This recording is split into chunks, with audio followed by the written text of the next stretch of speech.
Hey everybody, welcome to Kentucky Fried Pixels, yay! For those of you who don't know me, my name is Lisa Brown.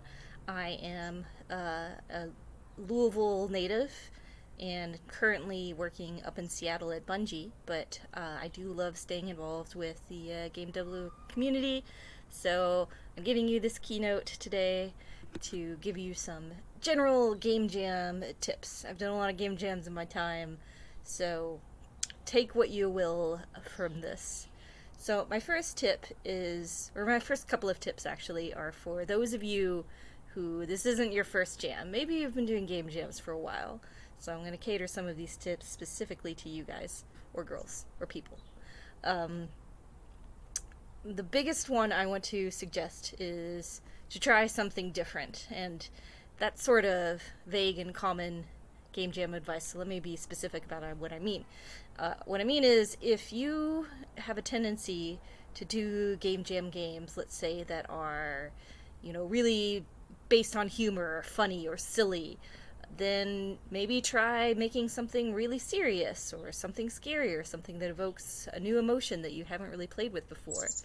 Or perhaps if you're the sort of person or people that like to make a jam game that you intend to finish later and turn into a real game, maybe try making something intentionally short, something intentionally that you want a person to sit down and play in one session and have an experience. If you're the other way, if you're the person who tends to make those little one-shot sort of game jams, maybe try making something that you can extend later.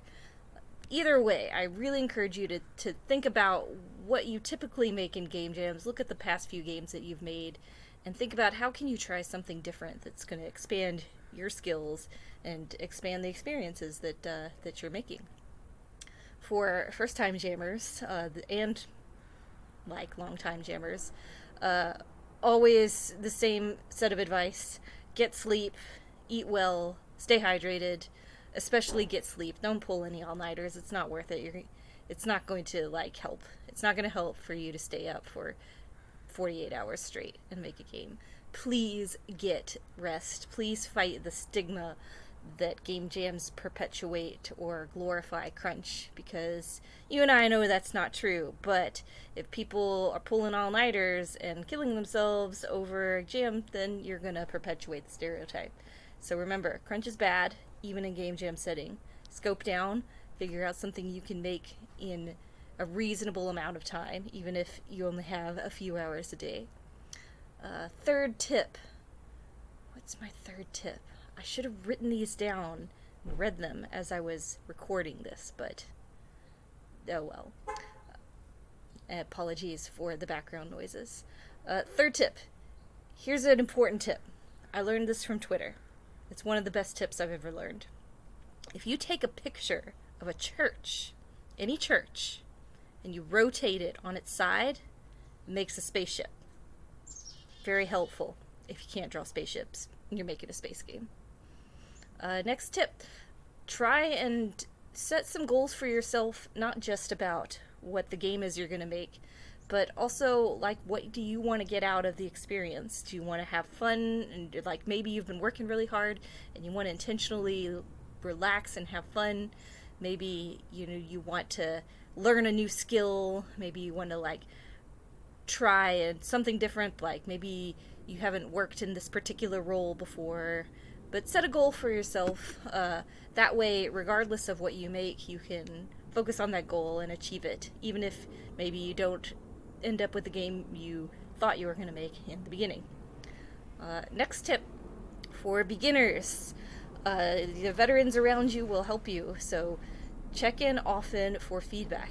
Don't wait until you have, something wholly finished to share with someone to get feedback or help. It's particularly easy to do in a game jam because you don't have a lot of time, so you tend to just floor it out and make as much stuff as possible, and sometimes people don't even see it until the end of the jam. But I really encourage you to take one or two times during the weekend and have a check-in just to get some other eyes on it, get some feedback. It can be extremely helpful. Next tip, don't forget about transition screens. What I mean by this is, if your game has a title screen and a menu, uh, think about the transitions you need to make from going to one screen to another. Maybe think about, even if it's a very simple one screen game, you think about, okay, if you win the game, is there a win state? Do you have a win screen? How do you get from the win screen back to the main menu? Those little transition screens, they take a ton of time, and it's really like a bunch of obnoxious busy work, but it's easy to forget about and then be scrambling at the end. So set aside some time to do that, because it'll always end up being more painful than you expect. Other tips: always get sound in your game as quickly as possible. If you're not working with someone dedicated to sound, get on BXFR and make some temp sounds.